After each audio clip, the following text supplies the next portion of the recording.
text-to-voice synthesis provided by Vidnami. Federal dual citizenship, why it's important. January 21, 2021 by Anna von Reitz. As we have taught and observed since the beginning, there were three federal subcontractors operating under three separate constitutions: an American subcontractor, a British subcontractor, and a Holy Roman Empire subcontractor. All of these subcontractors were staffed and operated by federal citizens. The American subcontractor was staffed by United States citizens, as defined by 2 U.S.C. 253 Chapter 28, Subsection 1. The British and HRE subcontractors were defined within the constitutions themselves, and so, their political status is attached to and defined by and only exists so long as their constitutions stand. See Article 1 Section 2, Clause 2 and Article 1 Section 3, Clause 3. From the very first, then, our American Federal Subcontractor, known as the Federal Republic, was staffed by Americans who claim their birthright identity as state nationals, but additionally qualified under 2 U.S.C. 253, to perform as federal United States citizens.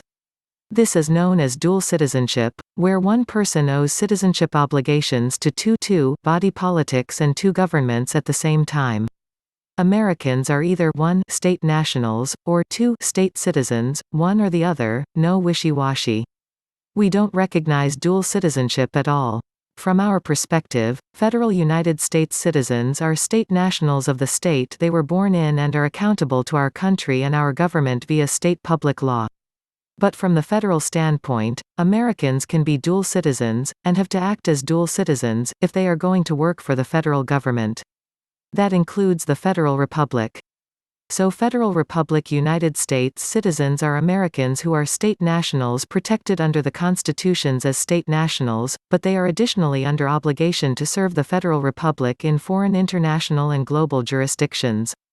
For example, you might be a New York state national serving as a federal United States citizen, and those two political identities would together define your dual citizenship as a Federal Republic employee operating under the Constitution for the United States of America.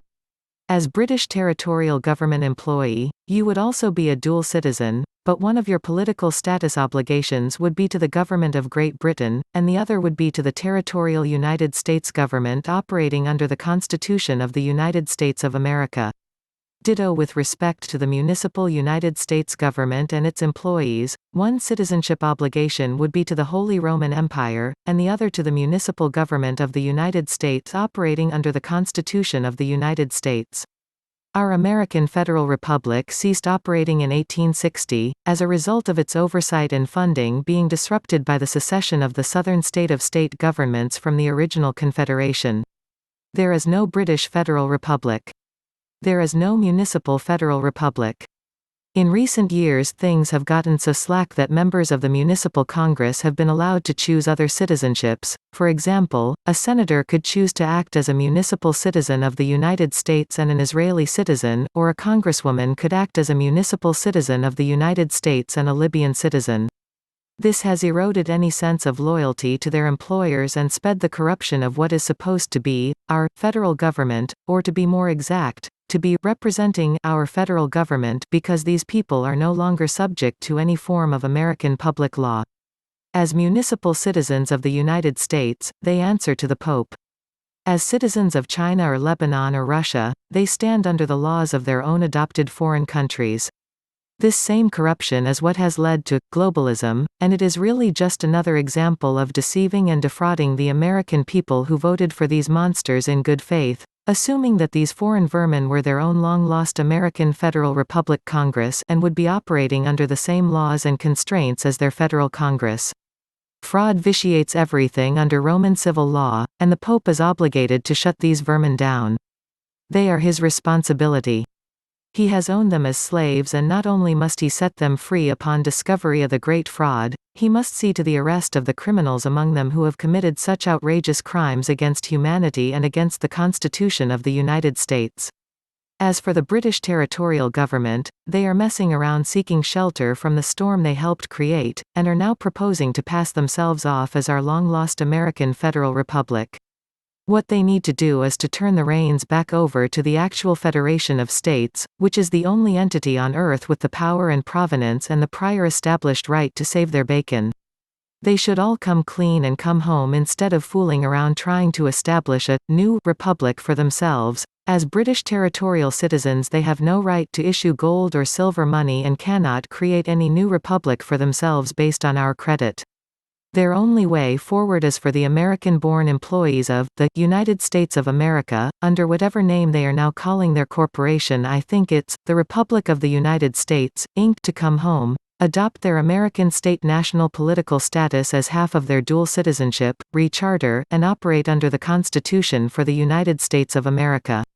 There is no safety elsewhere, because of the great fraud, and because of the operation of law that returns all delegated powers to the delegator upon breach of trust or incompetence or failure to perform.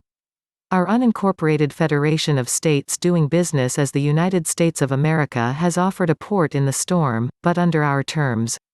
They have to stand under our public law while operating on our land, must honorably perform according to our federal constitution, and must accept the obligations of federal United States citizens as half of their dual citizenship.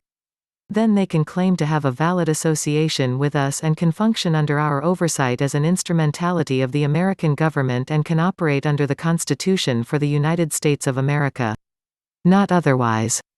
It seems that they have recently realized their numerous mistakes and in desperation are trying to front a second Declaration of Independence, but as we pointed out, territorial United States citizens don't have a political status related to us in the absence of a constitution, and if they attempt to adopt a second Declaration of Independence, they instantly lose all that was won under the Declaration of Independence. They become rebels and renegades, stateless and homeless, starting over from ground zero, recognizable as international pirates, and we will still have all our rights and prerogatives intact.